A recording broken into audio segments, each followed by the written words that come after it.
Então, ó, o título da matéria é: em nova análise, múmias têm 30% de DNA de uma espécie desconhecida. E aí? Então, esse bicho está na tela, 30% do DNA dele é de uma espécie desconhecida. Mas e aí, ó? O mistério das múmias apresentadas no México está se aprofundando depois de uma nova análise que afirmou que o DNA de pequenos cadáveres não é humano, mas de uma espécie desconhecida.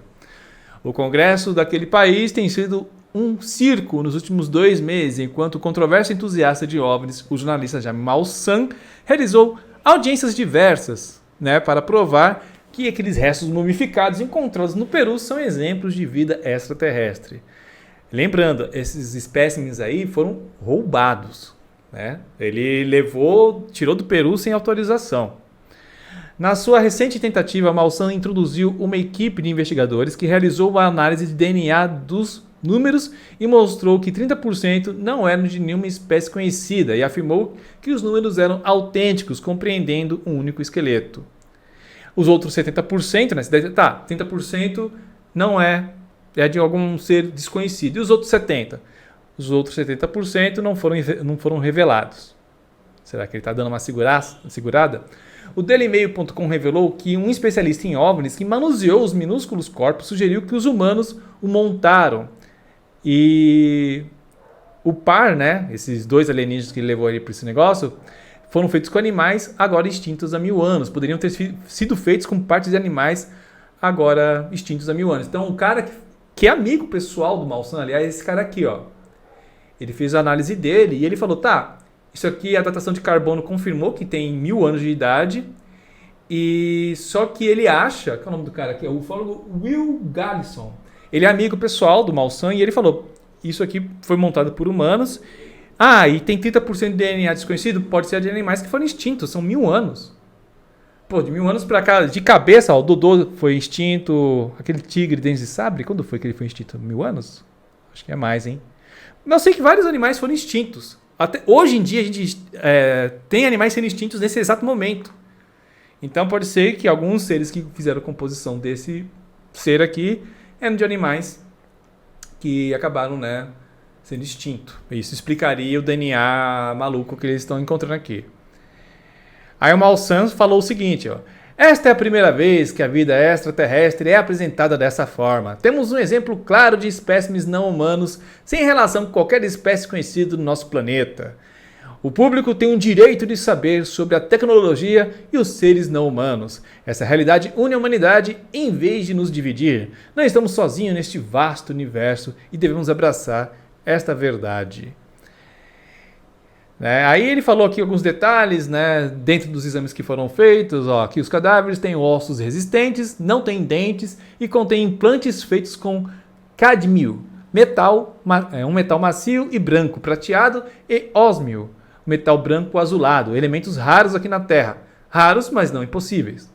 Ele revelou em setembro que 30% do DNA era desconhecido, só agora que surgiu a alegação de uma espécie desconhecida. Então, já tinha sido falado que tinha 30% desconhecido. Agora, a análise de DNA falou que é de uma espécie desconhecida também. Aí, aqui são várias coisas que eu já falei, que onde foi encontrado essas múmias e tal, que levou 11 cientistas que fizeram uma carta, mas vale lembrar, essa carta assinada por 11 cientistas, eles alegam que, isso aqui tem DNA que a gente não consegue identificar e a origem é desconhecida. A origem ser desconhecida não necessariamente quer dizer que a origem é extraterrestre. Aliás, nenhum dos 11 cientistas falou que era extraterrestre.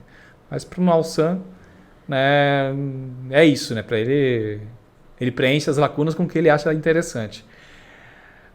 Aí o antropólogo Roger Zuniga, da Universidade Nacional de São Luís Gonzaga, em Peru, disse recentemente: não houve absolutamente nenhuma intervenção humana na formação física e biológica desses seres. Há cientistas que discordam. Vários cientistas falaram que há intervenção humana sim, que os ossos não têm juntas. O joelho não tem junta. Mano, não teria como esse boneco ficar de pé. Aí no final aqui ele fala o seguinte, Gallison, que é aquele cara que eu mostrei agora há pouco, esse aqui, ele diz que podem ter sido feitos com restos de animais há milênios e possivelmente para fins rituais, com cabeças que tem notável semelhança com o crânio de alpaca. Então, eu vou pela ideia aqui do Galison, que esse cara é ufólogo também, né? Ele é um pesquisador, por assim dizer. Ele fala que tipo, para ele, foi uns bonecos, tipo uns manequins criados com intuito de ritual. Eles queriam fazer rituais, então fizeram uma coisa meio humanoide. A gente já observou isso em outras culturas, né? Só que aí o Mao San roubou isso do Peru e criou essa narrativa de alienígena, que só existe na cabeça dele. Então, voltando a dizer, ele tem 30% de DNA não humano. Isso não quer dizer nada, gente. É DNA de uma espécie desconhecida. Pode ser animal, como foi dito aqui, animal que foi extinto.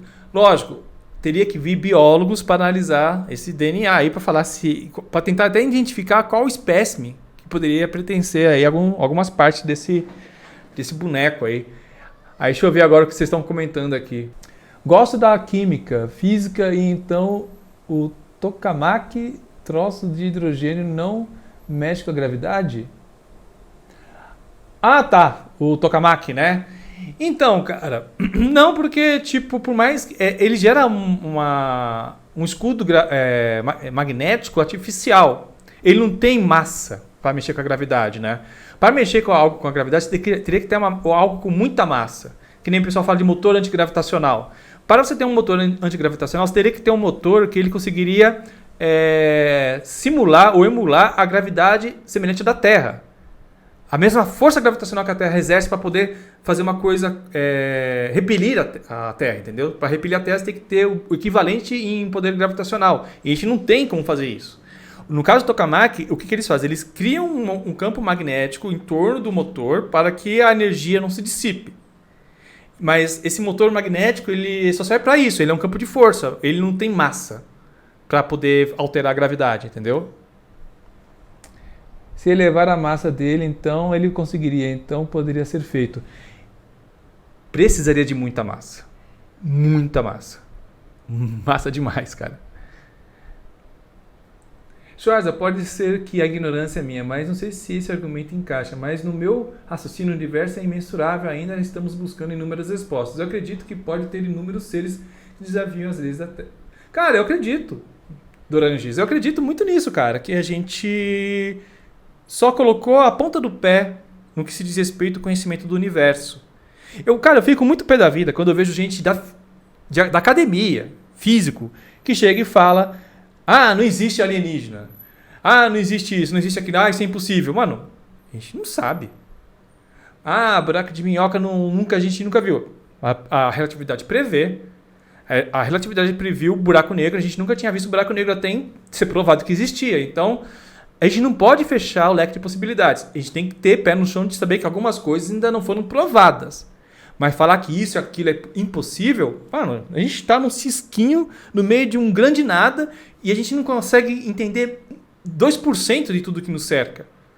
Então, cara, se existir multiverso, aí a coisa desenrola de vez, porque aí, vamos propor que o multiverso existe, certo? Então, se o multiverso existe vários mundos com a física diferente da física que a gente conhece, com possibilidades absurdas de existência, de leis diferentes da que a gente experimenta aqui. Então, um leque assim inimaginável de possibilidades. Você fica até meio em parafuso tentando pensar. Milhares de planetas, achar que estamos sozinhos é burrice. Então, concordo, cara. Concordo. Tem aquela imagem do Hubble Deep Field, o Hubble Deep Field, que mostra, gente, tá a Lua. Vamos fazer de conta que isso aqui é a Lua. Isso aqui é a Lua. O Hubble Deep Field é equivalente ao tamanho de um feijão, de espaço do céu que ele olhou. Aí você pega esse Hubble Deep Field e amplia, você vai ver um monte de galáxia. Um monte de galáxia. E dentro dessas galáxias tem bilhões e bilhões de estrelas. Se for uma coisa parecida com a nossa Via Láctea, 300 trilhões de estrelas. Em cada galáxia daquela do Hubble Deep Field. Eu vou pegar aqui a imagem, já mostro para vocês. Então, essa é a imagem aqui, gente. É a Hubble Deep Field. Então, o meu mouse está aparecendo? Deixa eu ver. Tá? Não tá não, que pena. Mas essas luzes mais intensas, esses borrões de luzes amarelo, azulado, isso aqui é tudo galáxia, não é estrela. Tudo que vocês estão vendo aqui são galáxias. As estrelas são muito pequenininhas para a gente ver nessa imagem. Então, todos esses borrões de luz, todos são galáxias. Esse espaço do céu, já falei, isso aqui é a Lua. O Hubble Field seria, aqui é mais ou menos o tamanho da Lua, só para dar um exemplo, seria um feijão. O espaço de um feijão no céu, comparando com a Lua. E tem tudo isso de galáxia. Então imagina, cada galáxia com bilhões de estrelas. Bilhões de estrelas com seus bilhões de planetas orbitando. Então, gente, para mim, é muita coisa. Cadê a minha cabeça? É muita coisa, gente. Então, o cara que chega em mim e fala assim, pô, né, não só existe vida aqui, mano. Não. Vir pra cá, aí é outros 500, né? A gente precisa de evidências. Sérgio é cético quando a existência fora da vida inteligente complexa. Então, isso ele é cético. Então, e ele, assim, a gente não pode criticar ele, porque até agora a gente não encontrou vida inteligente, né? Nenhum indício de vida inteligente. Então, para ele isso serviu como evidência de que a gente está sozinho, pelo menos nessa região e nesse tempo, né?